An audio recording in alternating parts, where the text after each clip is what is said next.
ऐसा लग रहा है कि आज पूरी दुनिया वॉर की तरफ चल रही है, जैसे कि Ukraine and Russia for example.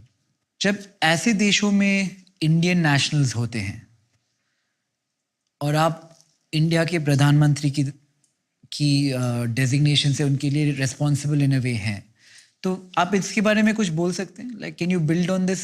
क्या होता है इन सिचुएशंस में? क्या हो रहा है? Should be we worried about what is happening in the world? विश्व के अंदर हमारे प्रति विश्वास है। कारण क्या है? हमारा दोगलापन नहीं है। हम जो कहते हैं साफ कहते हैं। जैसे इस क्राइसिस के समय हमने लगातार कहा है कि हम न्यूट्रल नहीं है।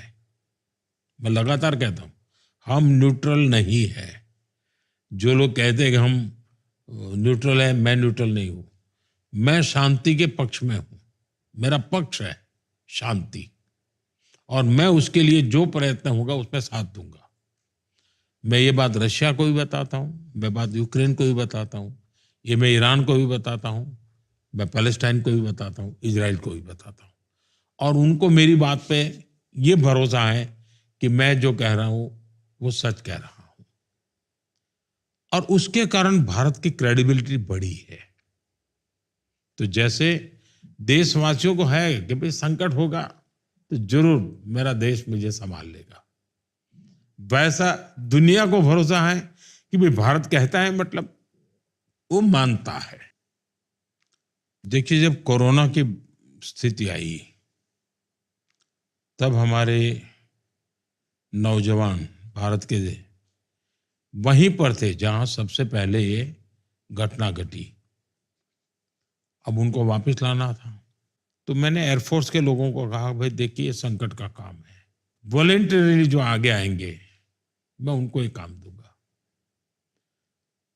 सबके सब आगे आए, फौज के लोग।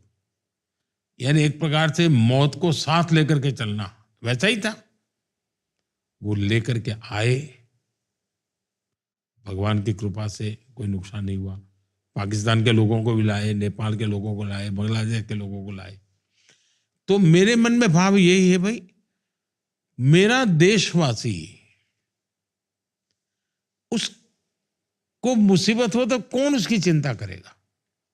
मुझे बराबर याद है, एक घटना मुझे सुनी है। नेपाल में भूकंप आया, यहां से लोगों को भेजा नेपाल से भूकंप में।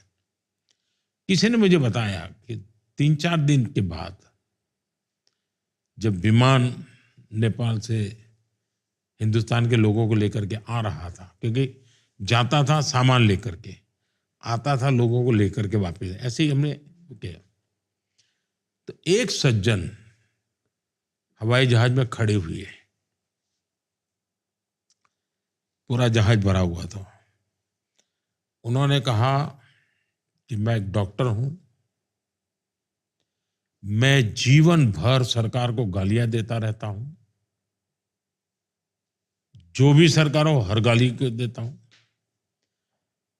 सरकार ये टैक्स लेती है, इनकम टैक्स लेती है, ढिकना लेती है, फनाना लेती है। मैं बोले मुझसे जहां बोलने का मौका मिला मैं बोलता रहा हूं, लेकिन आज मुझे समझ आई कि उस टैक्स की कीमत क्या होती है।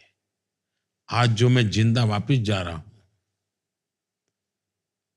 आप देशवासियों की दुनिया में कहीं पर भी सेवा करते ना, तो उसके दिल में भी अच्छाइयां जगती है जी। वो भी कुछ अच्छा करना चाहता है, और मैं अनुभव कर रहा हूं। अब आप मुझे अबू धाबी में जाऊं और मैं वहां, उस समय क्राउन प्रिंस थे, उनको कहूं कि एक मंदिर के लिए जगह अगर आप देंगे तो अच्छा होगा, एक पल का विलंब किए बिना इस्लामिक कंट्री में मुझे मंदिर बनाने के लिए जगह लिए अनुमति मिल जाए, आज करोड़ों हिंदुओं को कितना आनंद हो रहा है कि चलो भाई देशवासियों